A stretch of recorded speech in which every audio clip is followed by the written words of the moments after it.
The LGB Alliance was set up in 2019 to protect the rights of same-sex attracted people. The founders believed that gay rights were being eroded by an overemphasis on transgender issues. And indeed, it was the trans group Mermaids who took them to court last year to get their charitable status removed. But the case was thrown out of court just a few days ago when a tribunal ruled that Mermaids had no legal standing to bring the case. Well, I'm joined now by two of the co-founders of the LGB Alliance, Kate Harris and Bev Jackson. Kate and Bev, I don't mind which one of you answers this, but I mean, there was an awful lot of publicity given to this particular case to take away, as we say, your charitable status. But I suspect that actually underlying all of this, there was a toxic atmosphere between you. So just tell me to start with how this whole set of publicity has actually affected the work that you do when you are working with people who belong to the LGB community. Bev? Well, I'm Kate. But Kate. No, we're interchangeable. We're interchangeable, don't worry. Yeah, it's quite there's lots of different answers to what you've just said. But first of all, can we say we're deliriously happy at the result? Mm-hmm. We think we've set the hairs running because, frankly, there was an extremely unpleasant atmosphere, despite our attempts for 3 years before we set up LGB Alliance to engage in respectful dialogue with Stonewall. Mm-hmm. My history is Stonewall. And over a 3-year period, we wrote and asked to just talk. Let's talk about the issues of sex and gender and how they affect homosexuals.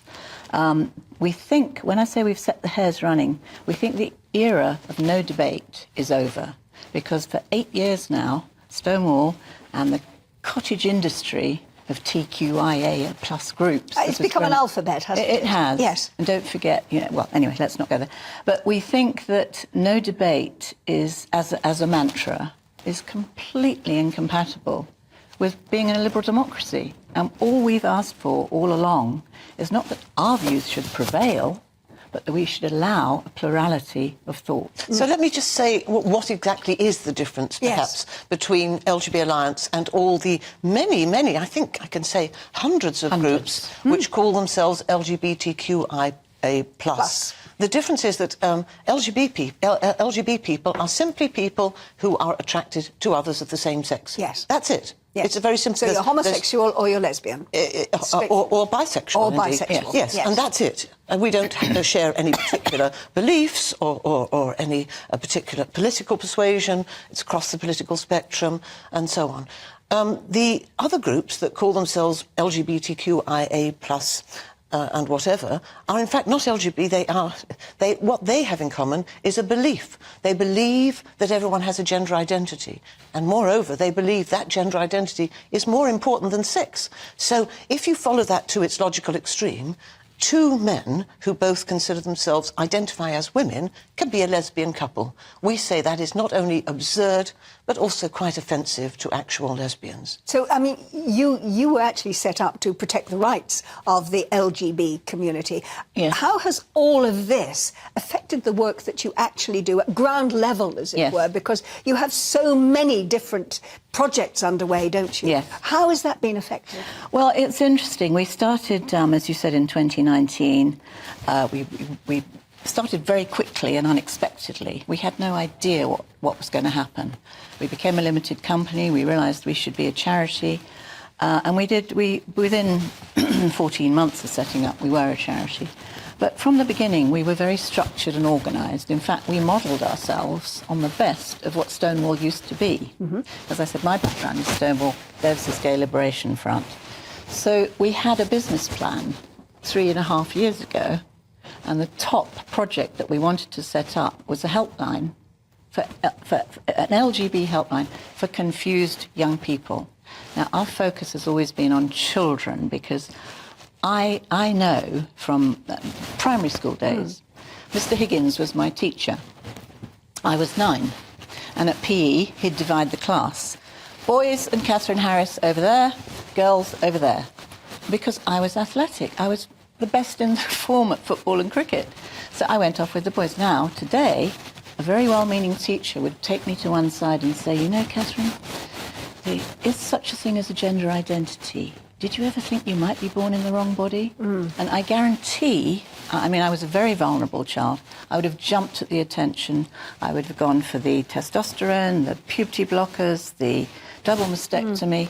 And one of the things that drives all of us is that we cannot bear that there are no voices out there saying, being a lesbian is fantastic, being gay is fantastic. And we're back to I mean, just tell us, Bev, how you feel about this too, because clearly that, you know, there is this underlying toxicity, isn't there, between the two communities now? Well, I'm not sure even that community is perhaps, I'm not sure it's the right word, but I just remember the 1970s. When I set up, I was one of the founding members of Gay Liberation Front at LSE in 1970.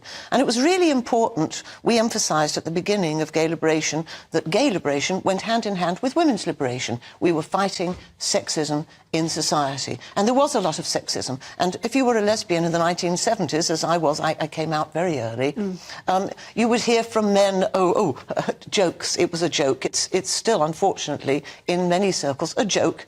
And men would say, I feel like a lesbian inside. It was a horrible joke. It really wasn't funny then. And now, men are saying that they feel like lesbians inside, and they are supposed to be taken seriously. And lesbians who say, sorry, but no, if you were born male, you can't be a lesbian, are called bigots, and even by Stonewall, sexual racists. Is there ever going to come a point where you're going to find that you are in the same place, that you've got mutual ground here, where you can talk to each other? We have to.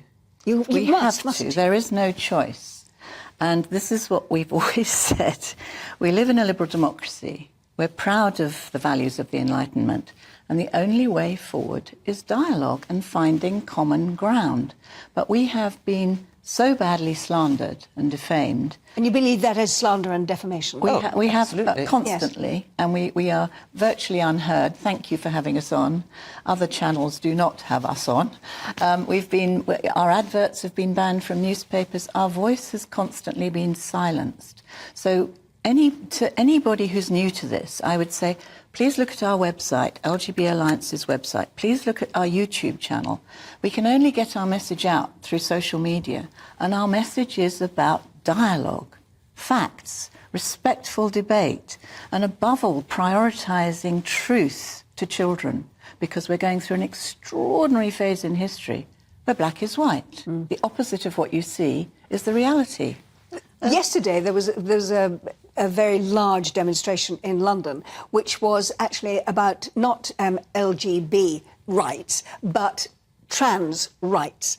Now, that community, who do believe that it is possible for a man to become a woman and vice versa, they have rights too, don't they? So if you're going to protect the rights of bisexual, lesbians and homosexuals, who is going to protect the rights of the transgender community? We have always supported the rights of trans people, and in fact many people support us and are appalled by the vile actions and misogynist actions of some of the people who claim to speak for transgender people.